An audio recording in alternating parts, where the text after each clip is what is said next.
Déconstruction des accusations non fondées contre le Burkina Faso. Première partie.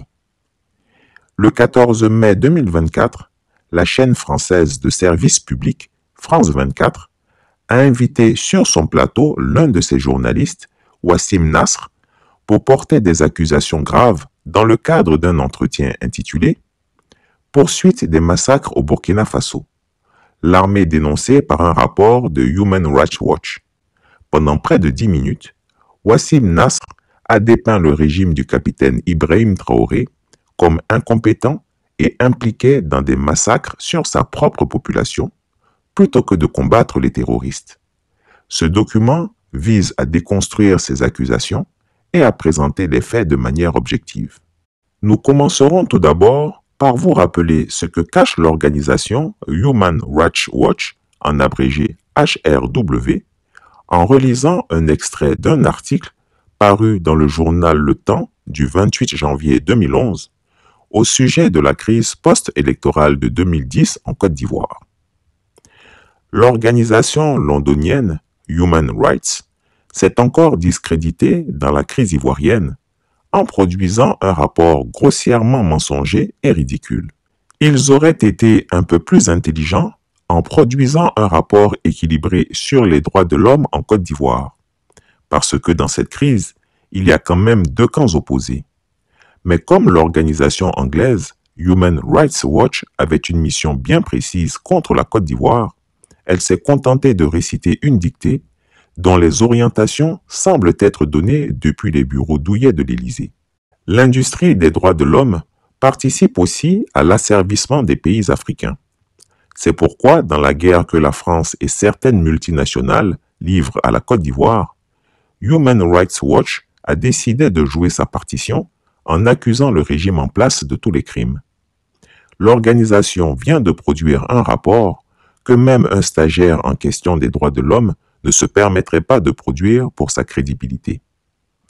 Une enquête approfondie sur les exactions perpétrées dans la capitale commerciale de Côte d'Ivoire, Abidjan, a révélé une campagne souvent organisée de violence visant les membres des partis politiques d'opposition, les groupes ethniques du nord du pays, les musulmans et les immigrés des pays ouest-africains voisins, écrit HRW en parlant de la Côte d'Ivoire.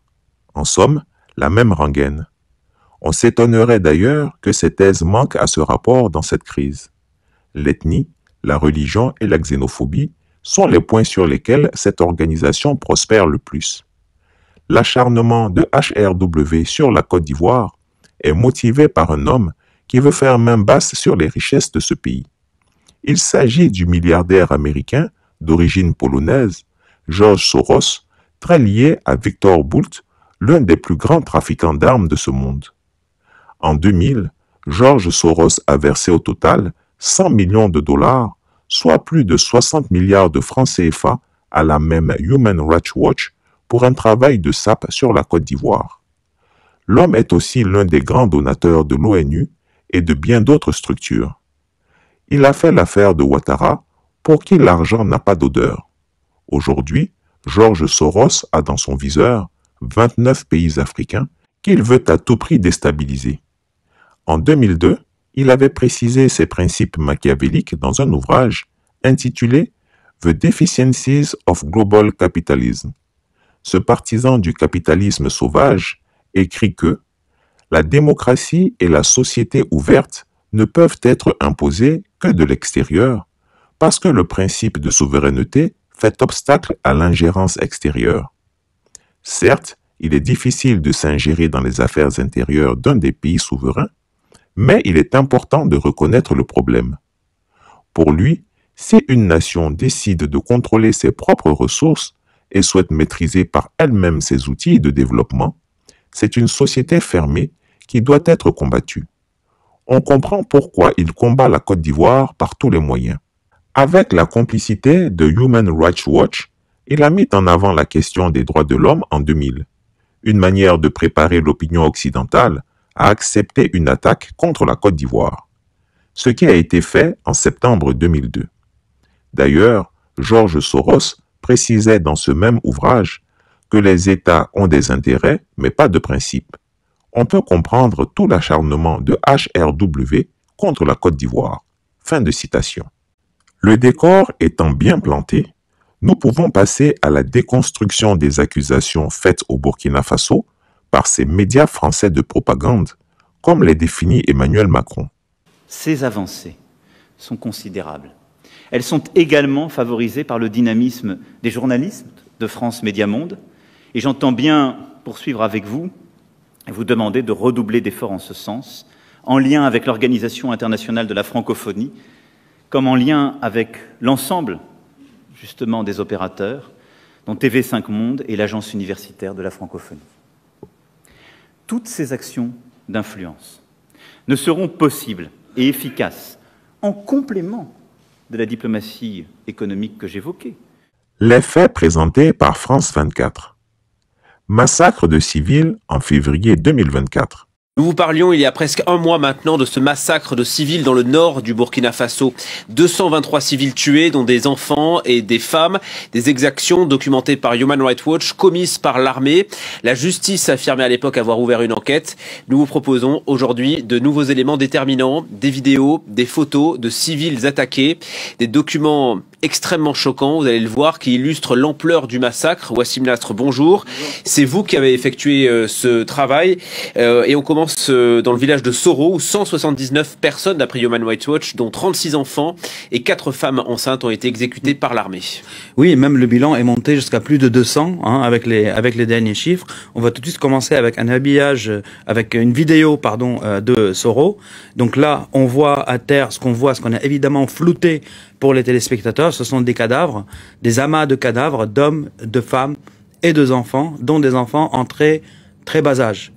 On va tout de suite après regarder, on a des images aussi de bétail qui a été tué. Et là, pour le coup, on va pas les flouter parce que il faut juste imaginer que les humains, les hommes et les femmes et les enfants qu'on a vus juste avant, étaient dans le même état.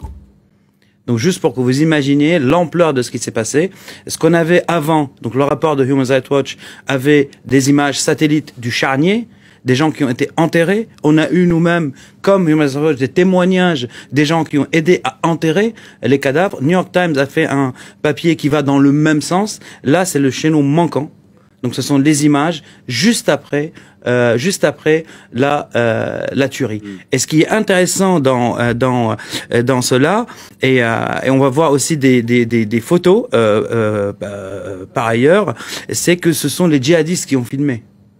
C'est ça qui est aussi intéressant. Donc au sol, là-bas, dans cette zone-là, là on voit d'autres villages. C'est un peu le monde à l'envers. C'est un peu le monde à l'envers. Donc ce sont les djihadistes qui ont été les premiers sur les lieux. Là, on est dans la région au sud de Dodori. Peut-être qu'on peut revoir la carte aussi pour situer. Ça s'est passé entre le 3 et le 9 du mois. Donc c'est à l'est du pays. Avant, on était dans le nord du pays. Et donc il y a un convoi de l'armée qui s'est articulé dans cette zone-là, entre Seba, Tankwalou et Futuri. Voilà, et il y a eu une traînée de massacres donc qui a accompagné ce convoi de militaires. On va voir des photos maintenant, si possible. On va voir les photos. C'est-à-dire, Wassim, que depuis ce que a sorti Human Rights Watch, il y a eu d'autres massacres. Il y a eu un massacre. C'est le 25 février. Il y a eu le 29 février. Et ça, c'était entre le 3 et le 10. Donc, on va voir plusieurs photos. Donc, ce sont des cadavres. Quand on voyait que le floutage est petit, ce sont des cadavres de bébés. Là, c'est une femme chez elle, dans sa maison, qui a été tuée. On voit comment les animaux domestiques circulent dans la maison. Et là, pareil, c'est une femme. Ce qu'on voit flouter, c'est des enfants. Donc, autour de cette femme, on a reçu des dizaines, on va dire, de photos et de vidéos. On va évidemment pas tout montrer. Mais là, par exemple, c'est aussi on va voir des vidéos de cadavres brûlés. Hein. On va évidemment tout flouter. Mais on va entendre ce que les militaires disent. On pille. Voilà, ici on peut piller aussi. Voilà, mon type, il connaît rien à voir. Ils vont coûter l'affaire là. Un bâtard comme ça. Faut mettre. Les enfants des gens. C'est eux comme ça, voilà. C'est bon. C'est eux comme ça, on est en train de brûler. Ils vont continuer aujourd'hui. Alors, ils sont déjà mûrs. Voilà. La soupe. La soupe, à la soupe. Et voilà. Ici, c'est la formation là. La soupe. On pille la soupe. On pille. La soupe. Ici, Voilà. Ici, on peut piller aussi. Ouais, Voilà, on entend très moi, bien je donc connais rien ces à hommes voir. qui parlent en français. Et là, ce ne sont plus les djihadistes, Wassim, c'est bien l'armée qui est en train de filmer ses propres exactions. Effectivement, et même on a une autre vidéo qu'on a évidemment aussi flottée, que vous allez entendre, c'est dans la zone de Futuri, qu'on avait vu sur la carte. Donc là, c'est un militaire qui exécute des commandos de paix là. une personne, on va l'entendre. Ah ouais. C'est Marmigo. De l'homme de Coromagnan. Des commandos de paix là.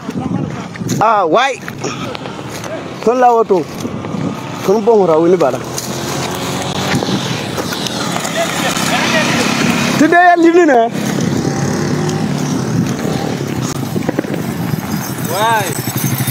Ouais, les commandos de paix là. Merci beaucoup. Voilà. Voilà. Donc en quelque sorte, l'armée se félicite de ses exactions, quoi. Exactement. Et donc, d'après nos confrères de RFI, il y a eu un accrochage avec les djihadistes dans la même zone. Il n'y a pas de communication officielle par rapport à ça, à l'inverse de ce que vous avez dit en début de cette chronique par rapport à la communication qu'il y a eu autour de Soro. Là, c'est le silence. Il n'y a rien. Il n'y a que des témoignages locaux de personnes qui disent l'armée a commis des exactions dans plusieurs localités dans cette zone-là.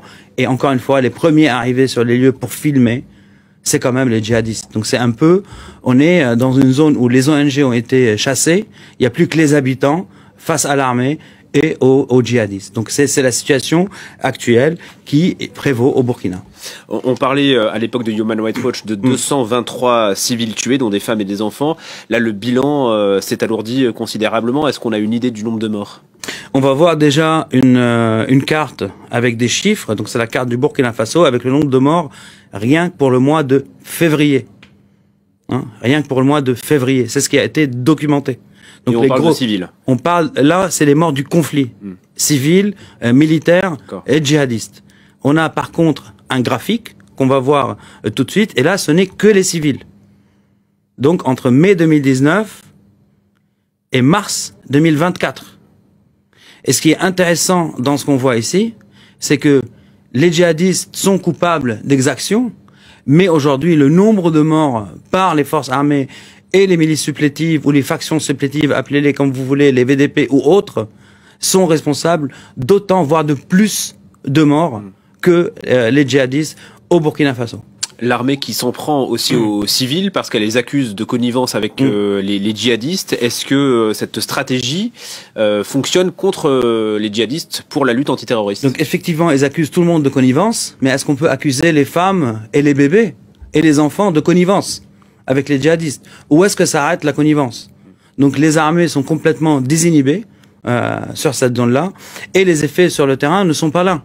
Ça veut dire les zones qui échappent à l'autorité de l'État sont toujours de plus en plus importantes. Et là, c'est une attaque donc par les djihadistes à Barsalgo contre un convoi de l'armée. Malgré l'intervention des drones, malgré la force en présence sur place, eh ben l'armée a été attaquée d'une manière très rude.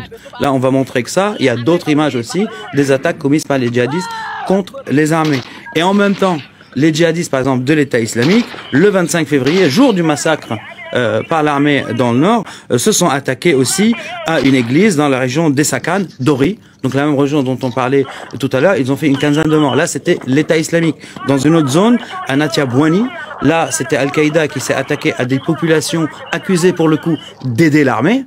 Et dans l'échange de tirs, il y a eu des tirs sur une mosquée. Et pareil, il y a eu plusieurs morts aussi. Donc la situation, l'extrême violence qui se déroule aujourd'hui au Burkina Faso n'est pas la réponse adéquate au phénomène djihadiste. Et encore une fois, on est dans une situation où ce sont les djihadistes qui font des communiqués pour dénoncer les exactions, où ils font des appels, comme le chef d'Al-Qaïda au Burkina Faso, on en a parlé le 25 avril, a fait un appel à la Turquie pour qu'elle aide de vendre des drones et des munitions aux armées au Sahel et particulièrement au Burkina Faso. Et donc ce sont les djihadistes qui vont filmer sur zone. Et après, les ONG récoltent les témoignages qui corroborent. Donc là, quand on parle de Soro, vous vous rendez compte à combien de temps ça a pris avant que les images, le maillon qui manquait entre la tuerie et le charnier, nous parvient. Mais le fait est, et on l'a vu aussi avec les militaires qui se mettent en scène, que c'est totalement désinhibé. Ils s'attaquaient, on disait particulièrement aux populations Peul, mais pas que. Il y a aussi des villages Mossi qui ont été attaqués. Donc les forces armées et les milices supplétives considèrent que toutes les personnes vivant dans cette zone, hommes, femmes, enfants et bébés, sont pour eux, entre guillemets, des cibles légitimes.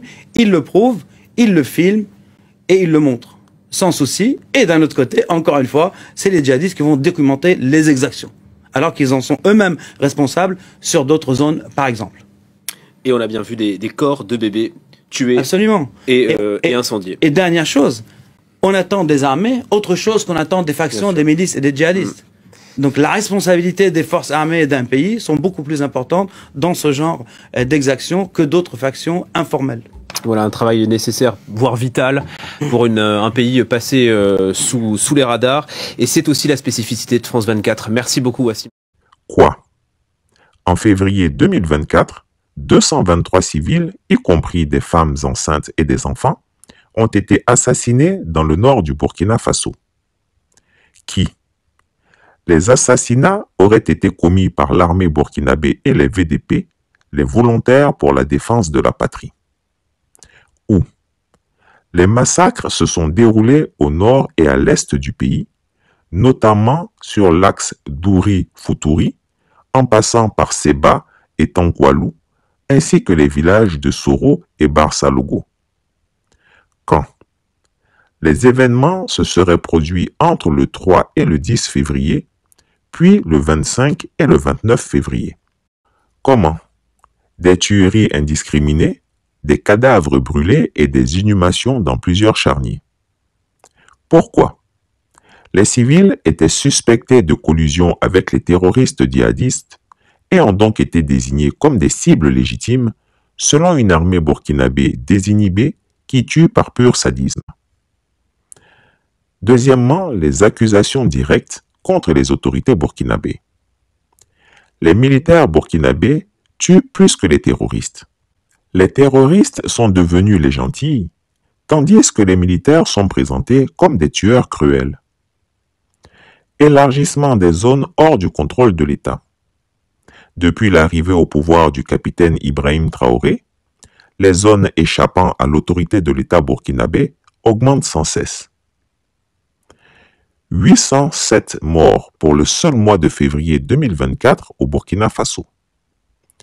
Ce chiffre surréaliste est totalement inventé par un Français du nom de Jules Duhamel, se présentant sur son site internet comme un cartographe indépendant et analyste géospatial spécialisé dans les conflits armés et la violence politique.